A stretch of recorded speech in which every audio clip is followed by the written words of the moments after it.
Amen. Praise God. So ngayon mga kapatid ay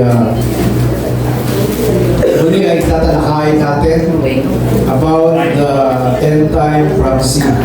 Diba? Maalala nyo mga kapatid, 15 years na tayo mga kapatid at ilang na ulit mga kapatid na natalakay ito. At muli nireview ko mga kapatid doon sa mga topic. Ito malayo na mga kapatid ang darating. May marami ng pangyayari ang naganap. Diba? At sa panahon natin, na madalas natin narinig na nasa last days na tayo. Diba? Malapit na ang second coming, ang pagdating ng Panginoon, at maging sa ating mga paligiran, yung mga signs. Praise God. So hindi po natin pinag-aaralan para diba, takutin ang mga tao eh. Yes. Amen. Kasi may mga iba na ang pinapangaral nila o nagiging exaggerate mga kapatid ng pagpapahayag. Lalo na pagtitingin ka sa mga Facebook, diba, lalo matatakot ka eh. Masyadong exaggerated na at tingnan po natin ito ba talaga ay ayon sa banal na kasulatan. At yung iba naman mga kapatid, bagamat unti-unti nakikita nila, parang ini-ignore lang eh, parang wala lang. Praise God. Pero dapat mga kapatid na ito ay isang mga bagay na dapat huwag nating baliwalain. Amen. Lalo sa panahon ito mga kapatid, ito yung ating pag-asa at ito yung inaasam ang muling pagbabalik ng ating Panginoon. Amen. At ito yung magbibigay sa atin ng panibagong sigla at di ba, at encouragement para muli na mas marami pa tayong madala sa paanan ng Panginoon. Maraming kaluluwa pa ang maligtas sa ating Panginoon. Amen. Kaya lubhang napakalaga po mga kapatid na hindi man natin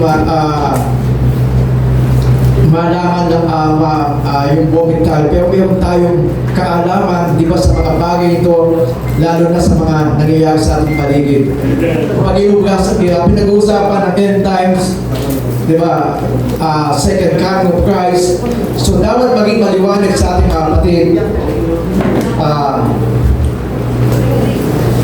yung pagkakaiba na about ano pa yung rapture o yung at ang second coming. Di ba? Dapat maunawaan po natin ano ba yung magkakaiba nito. Praise God. At hindi tayo ignorant mga kapatid sa mga bagay nito. Diba, alam na natin may second coming. Di ba? Malapit na ang wakas ng mundo. Ngayon ay maunawaan po natin na about ano ba talaga yung rapture at ang second coming of Christ. Sinabi po sa 1 Thessalonians chapter 4 verse 16, for the Lord himself will come down from heaven with a loud command, with the voice of an archangel, with the trumpet call of God, and the dead in Christ will rise first. So dito po binanggit about the rapture. Verse 17, after that who are still alive and are left will be caught up together with them in the clouds to meet the Lord in the air, and so we will be with the Lord forever. So sa Bible mga kapatid, wala tayong literal na basa na rapture. Ang ginamit po doon ay caught up, meaning pag-aagaw. Yan. Sabi doon, kung magkagayon tayo mga nabubuhay na natira ay aagawin na sa kanila sa mga alapaap upang salubungin ng Panginoon sa hangin, at ganito'y sa Panginoon tayo magpakailanman. Praise God. So ito po yung mga ganap mga kapatid kapag sa pagbalik ng ating Panginoon doon sa alapaap. Sabi, ang unang bubuhayin ang mga patay, yung mga namatay kay Kristo. So sila po ay papalitan, kaya yung body nito ay papalitan ng glorified body. Amen. At ito yung magka-rapture. At sabi na tayo yung mga nabubuhay, amen, mga tumanggap sa Panginoon, sa isang iglap, sa isang mata, amen, magiging glorified body ito mga kapatid, at tayo po ay sasalubong sa Panginoon sa alapaap. Amen. So ito po yung rapture. So in the word rapture means comes from the word caught up. Amen. So in the Greek, ang word ay harpazo, meaning to steal upon by force, to snatch up, to agawin. So ganun po ang mangyayari mga kapatid. Sa isang mata, kano kabilis yung isang twinkling twice, magaganap po ang rapture, kung saan ay unang buhay ng mga patay, and then ang mga naiwan sa isang mata mga kapatid, magiging glorified body ito mga kapatid, at tayo po ay sasalubong sa Panginoon sa alapaap. Praise God. Sa upang tignan po natin yung sequence. So ang Panginoon, Christ will come down from heaven. At ang ating Panginoon ay muling babalik. Doon pa lang sa alapaap. Ito yung sequence of events sa rapture. Unang, the dead Christian will be raised. Diba? At makita natin yung mga namatay ay namatay kay Kristo, na tumanggap sa Panginoon. Ito mga kapatid ay unang bumuhayin magiging glorified body na yun. At ang pangalawa, a live Christian will be changed. Amen. Kaya nga yung katawan na ito, si Sira ay gawing katawan na walang kasiraan. Ito yung glorified body na mga kapatid na sasalubong sa Panginoon sa alapaap. And last, sabi, a live Christian will be called out. Amen. Ito po yung tinatawag na rapture. Praise God. So, kailan po magaganap ito? Diba? Ang tanong, handa ka ba pag nangyari ito? Amen. At sino po yung may iwan kapag naganap na yung rapture? So, mayroon pong tatlong katuruan about the tribulation. So una yung tinawag na pre-tribulation rapture. Maniwala din mga that Christ will rapture the church before the tribulation begins. So magaganap mga kapatid ang rapture kasi magkakaroon ng matinding kapighatian sa mundo eh. So mag-rapture muna mga kapatid at magkakaroon ng matinding kahirapan sa mundo. So yung pangalawang maniniwala ay mid-tribulation rapture. That Christ will rapture the church at the midpoint of the tribulation. So mangyayari ang rapture sa gitna ng kapighatian ng tribulation. Magaganap. Ito yung mid-trib. At yung post-trib, that Christ will rapture the church at the end of tribulation. Ibig sabihin, dadaan muna ng tribulation at bago mag-rapture eh. Sa tingin nyo, ano yung tama dito? Okay, praise God. So naniniwala po tayo at ayon sa Biblia, amen, naniniwala tayo sa pre-tribulation rapture na bago po magkaroon ng great tribulation sa mundo, amen, nag-rapture na mga kapatid. Yes, amen. Ibig mo na, mahirap na danasin pa natin yung matinding kapighatian. Amen. Amen. At doon, diba, grabe, doon sino na yung may iwan doon. Kaya nga doon ginamit yung ang magtiis hanggang wakas siya maliligtas eh. Yung mga nagtiis doon, yung lamang ang maliligtas. Kaya naniniwala po tayo mga kapatid. Dito po sa timeline of the end time prophecy. Yeah. So, nakikita po natin mga kapatid una, yung the church age. So, nandito po tayo mga kapatid ngayon sa church age hanggang sa ating kapanahunan. Ito po yung tinawag na church age na kung saan ay patuloy na ipinapangaral ang salita ng Panginoon upang ang mga tao ay tumanggap at maligtas. Amen. So, dito po mga kapatid, nandito po tayo sa church age. At pag pinag-usapan po mga kapatid ang second coming of Christ, may dalawang bahagi doon. So, una yung binanggit natin na rapture at ito yung the second coming. Diba? So, ito po yung kaganapan. Praise God. So, pagdating po ng rapture mga kapatid ay diba, tayo po isasalubog sa Panginoon sa harapan at dito na magaganap yung tinatawag na judgment seat of Christ o yung marriage supper of the Lamb. Kaya nga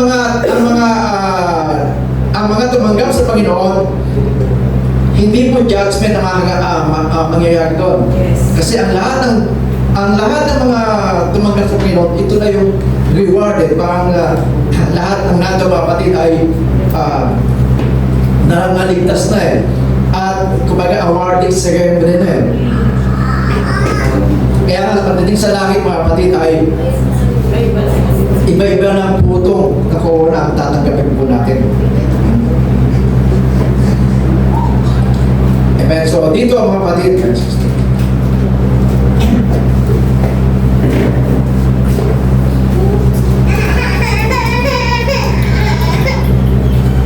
so pag naganap na po mga kapatid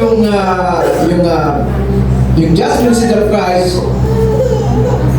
dito po mga kapatid, magaganap yung 7 years tribulation. Amen. So yung 3.5 years yung beginning of sorrows, ito po mga kapatid ay magkakaroon ng matinding kapigatian sa mundo na daranasin na sabi na hindi pa naganap sa mundo eh. Sobrang sa later on, pag-aaralan po natin yan, yung tribulation. At 3.5, ito yung Great Tribulation. Kaya nga mga kapatid, yung mga maiiwan sa rapture, ito yung daranas ng matinding kapigatian sa mundo. Amen. At dito na, after na mangyari ito mga kapatid, ito na yung the return of Christ, the second coming. Amen. So, dito na sa millennium years kung saan ay maghahari ng 1,000 years ang ating Panginoon together with the saints. Kaya nga sa second coming of Christ, kasama na po ang mga saint, tayo ay kasama doon sa millennium sa paghahari ng Panginoon. At dito na mga kapatid, ito na yung final judgment doon sa mga hindi nakasama sa rapture at ang mga naiwan at new heaven on earth. Ito na po magaganap. Amen. Yung bagong langit at lupa. Praise God. So naunawa po ba natin mga kapatid? Amen. Diba? Ang pagkakaiba po mga kapatid ng rapture of the church at ng second coming. So ito po yung mga kaibahan na maunawaan natin. Diba? Alam namin ba na second coming lang eh. So mayroon pong rapture na magaganap mga kapatid. Praise God. Kaya ang pagkakaiba po ng dalawa, so una po mga kapatid, ang rapture na tinawag ay is a mystery. And the second coming is a prophecy. So, ibig sabihin, propesya po ang second coming. Bagamat ang rapture po mga kapatid ay isang mystery, mahiwagang diba na hindi natin maipaliwanag. Sabi po sa 1 Corinthians 15:51, diba sabi doon, listen, I tell you a mystery. We will not all sleep, but we will all be changed in a flash, in the twinkling of an eye, at the last trumpet. For the trumpet will sound, and the dead will be raised imperishable, and we will be changed. Praise God. So ito po yung mystery, amen, na mangyayari na isang araw mga kapatid na sa isang mata tayo po ay babaguhin sa pagtunog ng trumpeta. Amen. At ang katawan nito na nasisira ay gagawing katawan na walang kasiraan. Amen. Kaya yung mystery na ginamit ng mga kapatid, ang Greek word na ginamit ay mysterion, meaning silence or never heard. Amen. Na hindi pa hindi ibig sabihin na hindi maunawaan, kundi isang bagay na hindi pa natin narinig o nangyari. Sapagkat ang rapture, mga kapatid, ay hindi na mention sa Old Testament. At even ang ating Panginoon Kristo ay hindi niya mention ang rapture, kanyang disciple. At ito po ay binanggit lang ni Apostle Paul doon sa ating binasa sa 1 Corinthians 15:51 at 1 Thessalonians chapter 4 verse 16 to 17. Amen. Pero kaya nga ito ay mystery, mga kapatid, na tinawag ng Biblia. At ang binanggit po, mga kapatid, sa Matthew 24, kung babasahin po natin yung Matthew 24, ay ito po ay patungkol sa tribulation, second coming of Christ. Basahin po natin mula sa Matthew 24, 36 to 37. Sabi doon, but about that day or hour, no one knows, not even the angels in heaven, nor the Son, but only the Father. So, ang pagdating daw ng second coming ay walang nakakaalam kung kailan, amen, mangyayari. Even ang angel, even ang Ama, hindi na alam, hindi nalalaman. As it was in days of Noah, so it will be at the second coming of the Son of Man. So dito po, mga kapatid, binanggit ang the second coming patungkol sa pangalawang pagbabalik ng ating Panginoon. So sa verse 38, for us in the days before the flood, they were eating and drinking, marrying and giving in marriage until that day that Noah entered the ark. So hinalipawa po, mga kapatid, ang second coming sa panahon ni Noah. Di ba, sa panahon niya, ang mga tao ay nagkakasiyahan at namumuhay ng di ba, ng buhay nila. Sabi, they are marrying, giving marriage, hanggang sa isang araw hindi nila biglang dumating ang pagbaha. And did not know until the flood came and took them all away. So all will coming. So also will the coming of the Son of Man be. Praise God. So nung panahon yung, mga kapatid, ay ang marami, mga kapatid, ay amen, nilamon ng baha, mga kapatid. Praise God. So dito po, mga kapatid, ay marami, di ba, na sa panahon ni Noah, ang lahat ng hindi nakasakay sa arko, silang lahat ay nilamon ng baha, mga kapatid, ang maraming namatay. Praise God. So ganun din po, mga kapatid, sa panahon ng tribulation, maraming tao, mga kapatid, ang mamamatay. Amen. Pero hindi lahat, mga kapatid, namatay. Meron pa rin naiwan, mga kapatid. Kaya nga dito sa millennial ay meron pa rin mga natira. Kaya nga sa Matthew 24, mga kapatid, ay kung babasahin po natin, hindi po rapture ang pinag-usapan dito, about the second coming of Christ. Amen. At kung titignan po natin yung context sa Matthew 24:21, binanggit po doon, for then there will be great tribulation such as not been since the beginning of the world until this time, no nor ever shall be. Praise God. At binanggit po dito yung matinding kapighatian na daranasin ng mundo na kailanman ay hindi pa dinanas kailanman. Diba? Kagaya ng dumating yung COVID, ito yung time na hindi pa dinanas ng mundo. Pero nagkaroon ng kahirapan. Pero mayroon pang mas matindi na magaganap na kailanman ay hindi pa naganasan ng mundo. Ito po yung Great Tribulation. Praise God. Kaya nga ang binanggit po, mga kapatid, sa Matthew 24 is about the second coming of Christ, about the tribulation na magaganap. Dito po sa Matthew 24 verse 40 to 41, Then two men will be in the field, one will be taken and other left. Two women will be grinding at the mill, one will be taken and the other left. So dito mga kapatid ay may dalawang tao mga kapatid na, di ba, may dalawang babae na nagigiling. Yung isa ay kukunin at yung isa ay maiiwan. So hindi mo patungkol dito sa rapture. Doon sa tribulation kung saan ay ang iba ay di ba, ay masama doon sa tribulation, ang iba ay maiiwan doon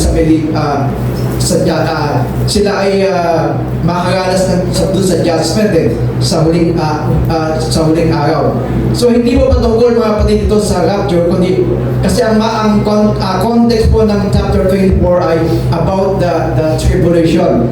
So lahat po ng ito mga kapatid ay patungkol sa second coming of Christ. Praise God. Kaya makita po natin mga kapatid yung pagkakaiba ng rapture at ng second coming. Diba? Ito ay hinula, yung prophecy na ang pangalawang pagbalik ng Panginoon. At ang rapture ay isang mystery. Parang hindi natin maipaliwanag ang mga bagay nito. So pangalawang mga kapatid na difference,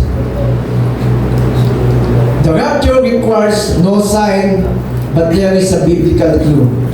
And but second coming requires many prophetic signs. Pre requires many prophetic signs.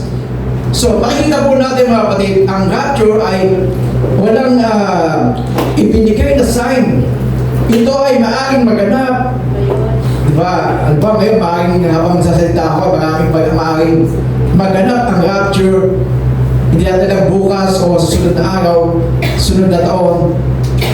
Hindi natin alam mga kapatid. Pero yung second coming mga kapatid, meron siya prerequisites.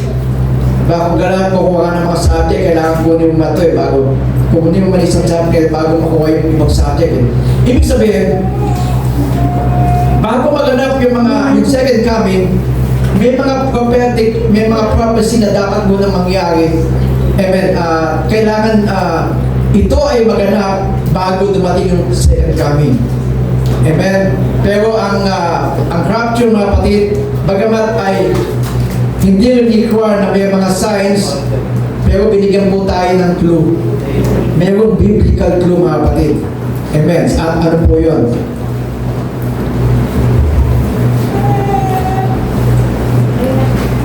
Ibinigay po sa Romans chapter 11 verse 25. Sabi doon, I do not want you to be ignorant of this mystery, brothers and sisters, so that you may not be considered. Israel has experienced a hardening in part until the full number of the Gentiles has come in.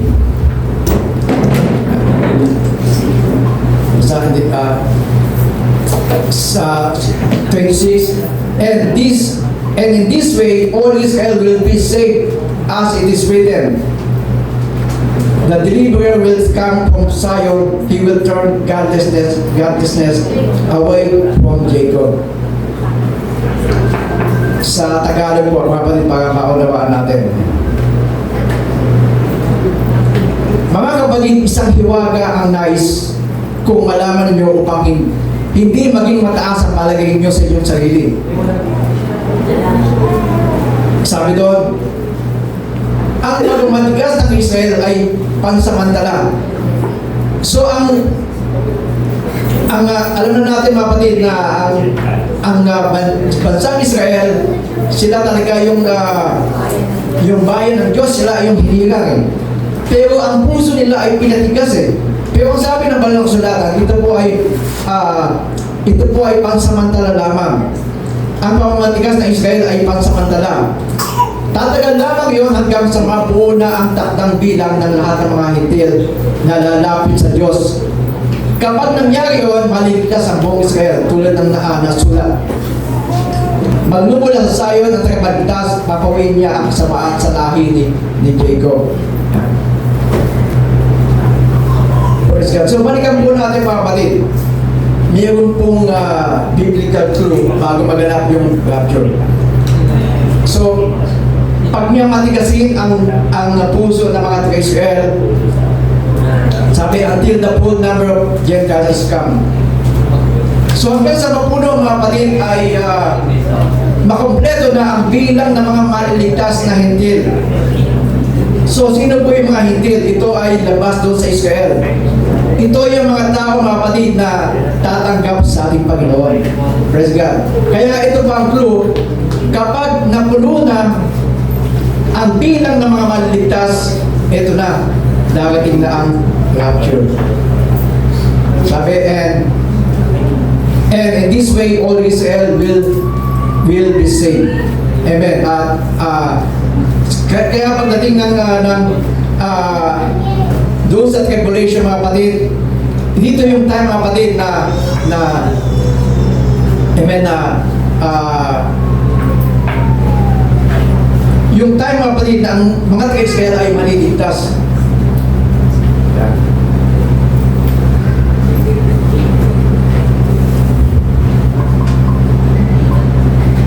Kaya nga dito mga kapatid, makikita po natin, balikan natin yung illustration natin. So what will happen before the Great Tribulation, bago maganap ang matinding kapigatian sa mundo, ano ang unang magaganap? Diba? Magka-rapture muna mga kapatid. Praise God. At hindi magaganap mga kapatid ang second coming of Christ hanggang So yung hindi magaganap ang rapture hanggang hindi nabubuo ang buong bilang ng mga Gentiles eh. Amen. So alam ng Diyos kung sino yung sa Kanya eh. Yes. Diba? Kaya nga sabi sa 1 Timothy chapter 2 verse 19, nevertheless God's solid foundation stands firm, sealed with this inscription, the Lord knows who are His, and everyone who confess that the name of the Lord must turn away from wickedness. So alam ng Diyos kung sino sa Kanya, ang sa Kanya eh. So lalo na alam niya na kung sino talaga yung tatanggap sa Kanya, yung maliligtas eh. Kaya nga pagdating yung time na yung mga kapatid, na mabuo na ang buong kabilangan ng lahat ng mga maliligtas, ito na. Ibig sabihin, pag naihayag, di ba? Pag sinabi ng Biblia, pag naihayag na ang salita ng Panginoon, sa buong sanlibutan, darating ang wakas. Praise God. So, kaya ilan na lang ang hinihintay dyan eh. Diba? Malay mo yung mahal mo sa buhay, siya na lang pala ang hinihintay. Pag naligtas na yan, ito na ang rapture. Praise God. So, gaano po kalapit yun mga kapatid. Lalo sa panahon nito mga kapatid na sa panahon natin na sa pagpapahayag ng salita ng Panginoon through the social media, lahat pwede nang abutin eh. Yes. Diba? Pwede nang ipangaral ng Word of God kahit sa kasulok-sulukan ng mundo. Na ibig sabihin mga kapatid ay naihayag na ang Word of God sa lahat ng tao mga kapatid. Amen. At kapag nabuo na mga kapatid ang buong bilang ng mga Gentiles na tatanggap sa Panginoon, ito na ang rapture mga kapatid. Tutulog na yung trumpeta mga kapatid. Amen? Praise God. Kaya gaano kalapit yung mga bagay nito mga kapatid. Praise God. Kaya dito ay nagkaroon ng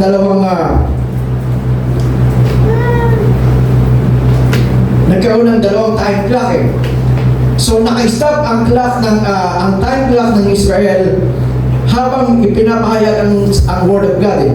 Habang hindi pa nabubuo yung kumpleto ng mga Gentiles na maliligtas. Kapag nabuo na yung mga kapatid, mag-i-stop yung time clock ng mga Israel.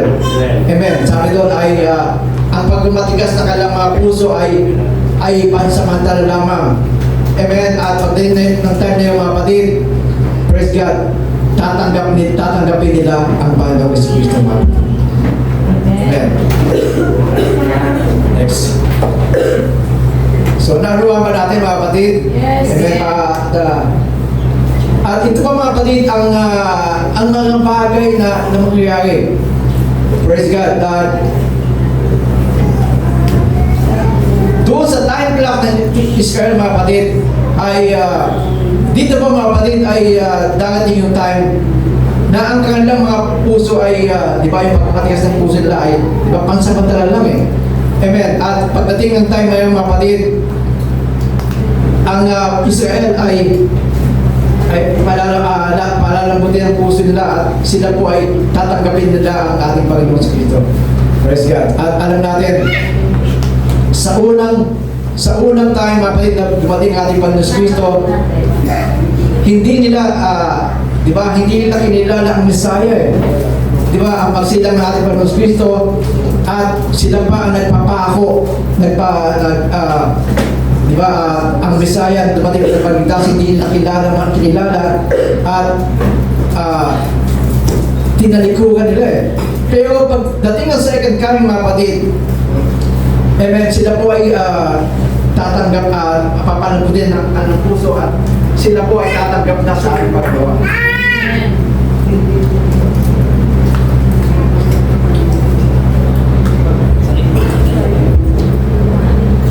Praise God. Kaya nga dito makita natin bagamat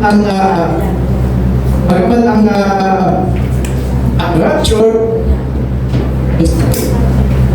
that require hindi require ang signs. So dito po natin nakita yung pagkakaiba. Sa rapture ay walang required na sign na darating, pero binigyan po tayo ng clue. Amen? Kapag nabuo na ang bilang ng mga Gentiles, dito na po mga kapatid, malapit na ang pagdating ng rapture. Amen. So sa second coming, but ang second coming, sabi doon, it requires many prophetic signs. So bago dumating ang second coming of Christ, amen, mag-rapture muna mga kapatid. At bago dumating mga kapatid ang second coming, kailangan may maganap pa yung mga ibang prophecy. So pag naganap yung hindi pwedeng dumating ang second coming of Christ hanggat hindi nagaganap yung ibang mga prophecies na hinihula. So una dito mga kapatid ay inihula po na ang bansang Israel ay magkakawatak-watak, mabubuga ang bansang Israel. Pero inihula din po mga kapatid, isang araw ang mga Israel, ang bansang Israel ay muling mabubuo. Amen. So naganap na po ba mga kapatid yun? Time na ang mga taga-Israel mga kapatid ay nagbuga sa mapa eh. Totally nagkahiwa-hiwalay, nagkawatak-watak ang bansang Israel. Pero 1948, May 14, 1948, sino pa ang buhay nun? Diba, ay muling isinilang ang bansang Israel. Diba, parang narinig na yun ng bata ako eh. So, 1948 mga kapatid, praise God, ay muling isinilang ang bansang Israel. Praise God. So, isa sa mga hula. Amen. Kaya nga ito ay kailangan maganap eh. So, naganap na po yung mga bagay nito. Amen. At pangalawa, yung rebuilding of the temple na hinihula po sa Ezekiel chapter 40 to 48. Muling bubuuin ang temple ng Israel. So, hindi pa po nangyayari ito eh. Diba? Binubuo pa rin kapatid. Diba? Sa tingin natin ay tila malayo pa eh. Diba? Pero, kung titignan po natin ang rapture, amen, mas malapit na dumating. Amen? Ang rapture. At may sinabi din po mga kapatid na yung tinatawag na abomination of desolation. So ano po ang ibig sabihin nun? Na sinabi sa Matthew 24 verse 15, when you therefore shall see the abomination of desolation spoken by Daniel the prophet stand in the holy place, whoso readeth, let him understand. Sinabi din po sa Daniel 25:27. Sa Tagalog po sabi, kapag nakita ninyong nagaganap na sa dakong banal ang kasuklam-suklam na kalapastangan tinutukoy ni Propeta Daniel. Ito po mga kapatid yung sinabi na abomination of desolation, na kasuklam-suklam na kalapastanganan sa Panginoon. Praise God. At dito po magaganap yung mga kapatid sa pagitan ng 7 years tribulation, yung abomination of desolation. Kumbaga mga kapatid, doon sa templo ng Israel ay isisilang yung Antichrist at dadayain niya ang buong mundo na sumamba sa kanya. Amen. Ito po yung kalapastanganan na papasambahin niya ang tao sa kanya. Pero dito po mga kapatid, tatanggi ang mga taga-Israel. Tatanggihan nito at hindi sila sasamba. Kaya nga dito mga kapatid, magsisimula na tanggapin nila ang ating Panginoon, na sila po ay maligtas. Praise God. At dito po, pagdating na yung time na yun, ay darating yung second coming after na ng abomination of desolation, ang pagbabalik ng mga taga-Israel. Praise God. Diba? So, nakita po natin mga kapatid, praise God, yung mga pangyayari. So, kailangan maganap muna sa prophecy. Hindi magaganap ang second coming hanggang hindi nagaganap ang mga prophecy. Kailangan ito po ay maganap muna bago dumating ang prophecy.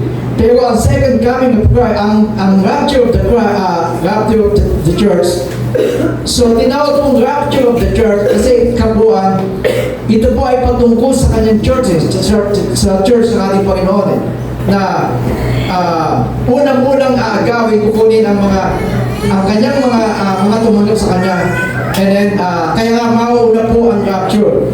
So hindi po natin alam kung kailan di ba? Walang sign, pero binigyan po tayo mga kapatid ng mga idea ng clues, walang sunatan, na sa panahon natin na malapit na mga kapatid, diba? Ang rapture. So pangatlo mga kapatid, sa comparison natin sa rapture and second coming, so una, ang rapture ay isang mystery, pero ang second coming is a prophecy. The rapture requires no sign. The second coming requires many prophetic signs. At ang pangatlo, the rapture take place in the clouds. Mangyayari mga kapatid ang rapture doon sa alapaap. Diba? Sasalubungin natin ang Panginoon sa alapaap. Pero ang second coming mga kapatid, it took place in the earth, dito sa mundo mga kapatid. Mismo babalik ang ating Panginoon together with the saint. Kasama na po tayo doon mga kapatid na babalik sa pagbalik ng ating Panginoon. Amen. Kaya dito po maganap yun sa second coming, yung Battle of Armageddon. Amen. Ito po, basahin po natin yung text sa Zechariah chapter 14 verse 1. Behold, the day of the Lord is coming, and your spoil will be divided in your midst. For I will gather all the nations to battle against Jerusalem. The city shall be taken, her houses rifled, and the women ravished. Half of the city shall go into captivity, but the remnant of the people shall not be cut off from the city. Verse 3, then the Lord will go forth and fight against those nations. He fights in the day of the battle. Ito yung napamahuli ko, yung battle of Armageddon. Kaya nga sa second coming of Christ, mga kapatid, magaganap po mismo dito sa mundo. Sa verse 4 sabi doon, and in the day, His feet will stand on the Mount of Olives. Doon mismo sa Mount of Olives, sa parte ng Israel, which faces Jerusalem on the east, and the Mount of Olives shall be split into two, from east to west, making large valley. Half of the mountain shall move toward to the north, and half of the pit toward to the south. Yan. So, tagalogin po natin para mas malinaw yung verse. Sa verse 2 po, mapatid ng Sikaya, sapagat aking pipisanin ang lahat ng mga bansa laban sa Jerusalem sa pagbabaka. So, sa panahon yan, mga kapatid, magkakaisa ang mga bansa para pabansakin ang Israel, ang bansang Israel. At ang bayan ay masasako. At ang mga bahay ay lulooban, at ang mga babae dadahasin, at ang mga kalahati ng bayan ng yaon ay yayaw sa pagkabigan, at nalabi sa bayan ay hindi may hiwalay sa bayan. So ito po yung time, mga kapatid, na ang lahat ng mga bansa ay pagtutulong-tulungan o pabagsakin ang Israel. Diba sa panahon ito ay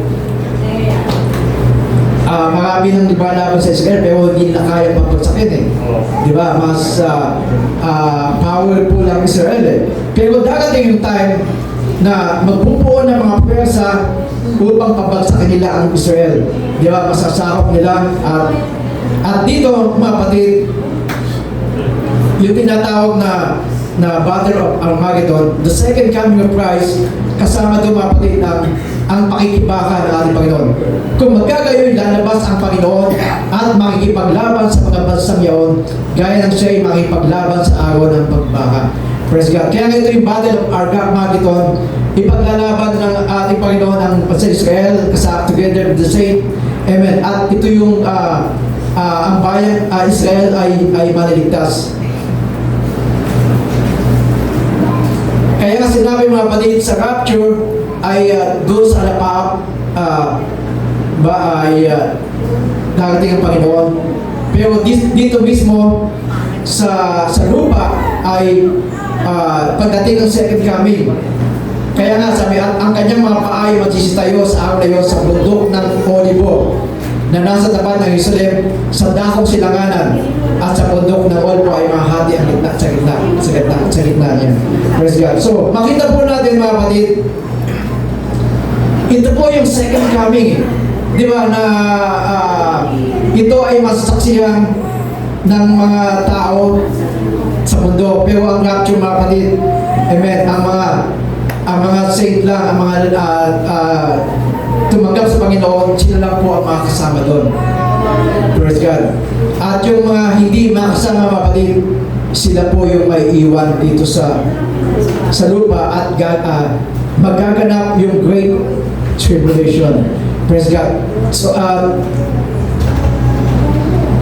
sinabi po din sa verse 11 sa Acts, sabi dito, men of Galilee, they said, why do you stand here looking into the sky?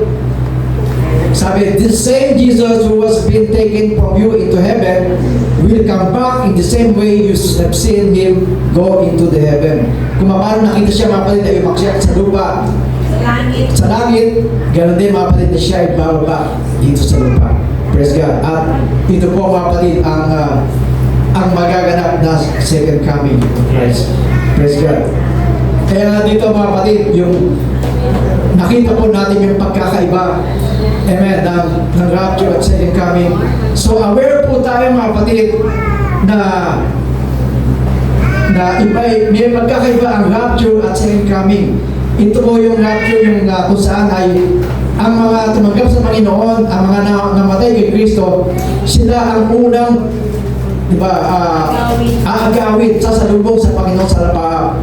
At yung hindi makasama doon sa rapture, sila po yung magdaranas ng Great Tribulation. Amen. Matinding kabighatian, kahirapan sa mundo. At sa araw sa matalakay din natin mga ganap na tribulation. Praise God. Kaya nga hindi po natin alam, di ba, napakahirap yung mga tao na hindi pa na may iwan dito sa tribulation na kapatid. Hanggang sa time na yun, pag hindi ka nagpatatak ng 666, di ba, hindi ka makakabili sa mga pamilihan. Amen, kailangan mayroon kang tatak eh. Gaya ng panahon ng COVID di ba, kailangan mayroon kang nakabaksin ka o mayroon kang di ba, mayroon kang vaccination ID.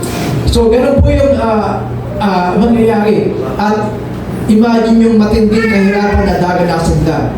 Praise God. Kaya ito yung time mga kapatid na mas pag-alabin natin na lalo yung mga mahal natin sa buhay, sila man ay tanggapin ang kaligtasan na ito na inalok ng ating Panginoon. Amen? So, hindi po natin alam mga kapatid, praise God, pero next, balikan po natin yung ating timeline. So, nandito po tayo sa church age, and then, ang susunod na kaganapan, ito po yung rapture. Amen. At ang second coming, sinabi natin, na maraming prophetic signs, di ba, yung mga signs na susunod ay pag-aaralan natin yung signs of the end times.